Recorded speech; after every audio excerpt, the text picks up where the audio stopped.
Week 30, Day 3. The Riverboat Pilot.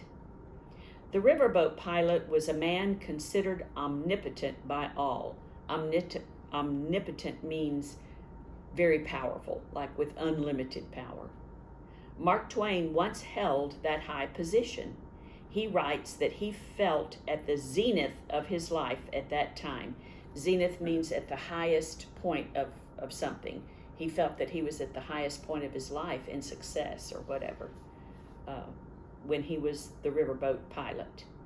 Starting out as a fledgling pilot's apprentice, fledgling means inexperienced, and apprentice is someone who studies under someone else. So that's how he started, as an inexperienced apprentice, learning from another pilot.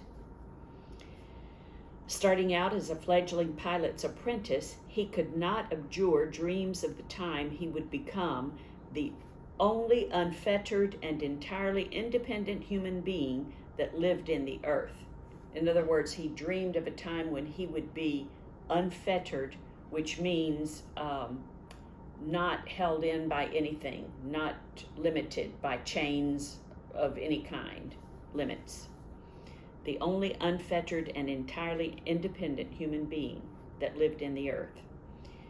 Kings, parliaments, and newspaper editors, Twain comments, are hampered and restricted.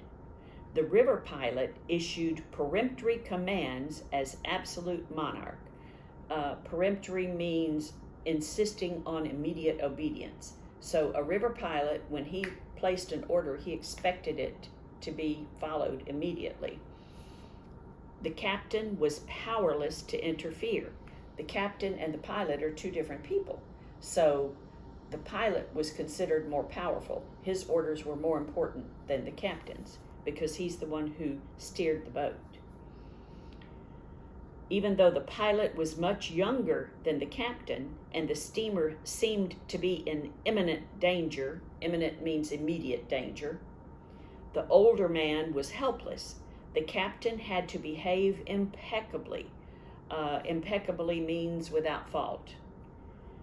For any criticism of the pilot would establish a pernicious precedent that would have undermined the pilot's limitless authority. Okay, so if the captain criticized the pilot in any way, it would establish a harmful precedent. A precedent means something that sets the example for things that happen afterwards. When there's a precedent for something, something similar that happens later follows whatever happened during the precedent. Like in the court system today, if a judge rules on a case, then it sets precedent for how a judge will rule in similar cases in the future. So it establishes the example, in other words. So if a captain criticized a pilot, that would be a harmful precedent for others on down the line. Other captains would start criticizing pilots, and that would take away some of the authority that the pilots had at that time. Okay, thank you.